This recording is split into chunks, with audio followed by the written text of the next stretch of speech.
যে ঘোলা পানিতে মাছ শিকার করার যে একটা বিষয় থাকে, সে ধরনের ঘোলা পানিতে মাছ শিকার করারও আমরা প্রচেষ্টা দেখছি নানাভাবে। হাসিনার পতন হতে না হতেই সে পালিয়ে যাওয়ার সাথে সাথে আমরা নানা কথা শুনেছি, নানা ধরনের বক্তব্য আমরা পেয়েছি, যেটা অত্যন্ত অ্যালার্মিং। এবং সেগুলো কিন্তু আমরা যা বলছি সেটা কিন্তু আমাদের আমরা প্রতিক্রিয়া।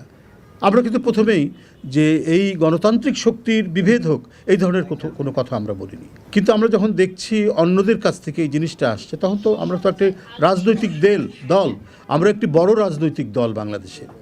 তো বড় রাজনৈতিক দল তো আমাদের তো নিশ্চয়ই সেটি গায়ে লাগবে। আমরা প্রাণপণে চেষ্টা করেছি একটা বৃহত্তর ঐক্যের মধ্যে দিয়ে গণতান্ত্রিক সংগ্রামকে বেগমান করার, এবং সেই সংগ্রামের তো একটা রেজাল্ট এসছে।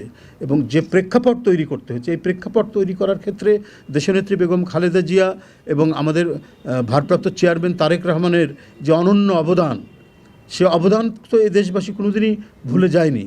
এবং এই যে তাদের নেতৃত্ব এই গণতান্ত্রিক সংগ্রামকে চূড়ান্ত পর্যায়ে নিয়ে আসার ক্ষেত্রে আমাদের নির্বাচিত প্রতিনিধি ছিলেন, ছাত্র, যুবক, কত অসংখ্য মানুষের জীবন দিতে হয়েছে। আর জুলাই আগস্টের বিপ্লবে তো একেবারে অকাতরে যে রিকশাওয়ালাগুলো মারা গেছে, সেগুলোও তো বিএনপির সমর্থক।